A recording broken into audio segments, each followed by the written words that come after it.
Now, but here come the Boston Red Sox. They're just 2 games behind the defending world champion New York Yankees in the AL East. They are charging hard, but a bit of bad luck has come their way.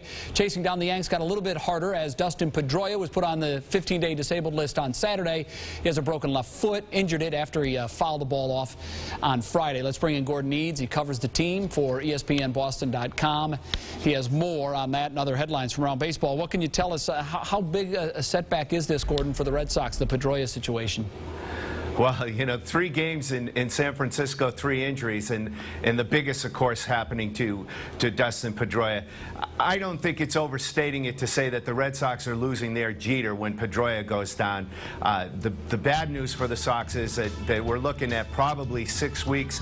He's being examined this afternoon by the Red Sox medical staff, along with Victor Martinez, who fractured his left thumb yesterday, taking a couple of foul tips, and Clay Buchholz, who hyperextended his left knee Saturday running the bases and may also have a hamstring situation. But they're definitely fighting a war of attrition here because, you know, they've already been missing Jacoby Ellsbury, who's only played a handful of games because of fractured ribs, and Josh Beckett, who's missed over a month. It's never easy in the AL East when you're chasing the Yankees, and it's made more difficult by the injuries. Let's talk about Vlad Guerrero. He's going back to Anaheim this week.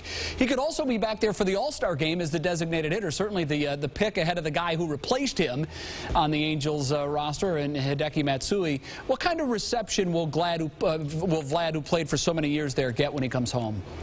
I would be very surprised if it isn't anything but very warm. I mean, to me, Vlad was the face of that franchise for the better part of a decade.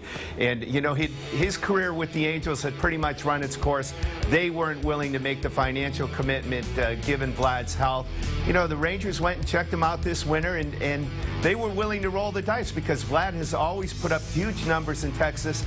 This year, no exception. He's hitting .374, 10 home runs, his 60 RBIs overall, second in the league to Miguel Cabrera. And what cracks me up is he's actually hitting a little less than his lifetime average in Texas, .385. But he's been a huge part in the Rangers' surge to first place in the AL West. Boston and New York usually don't work together, but there aren't many knuckleballers in the league. One with the Mets, another, of course, with the Red Sox. What kind of influence has Tim Wakefield had on the Mets' R.A. Dickey? You know, this may be one of the most exclusive fraternities in baseball, Sigma Knuckleball, and I think that Tim Wakefield is just absolutely reveling in the success of R.A. Dickey. He's been in touch with Dickey from back in the day when Dickey was still with Texas.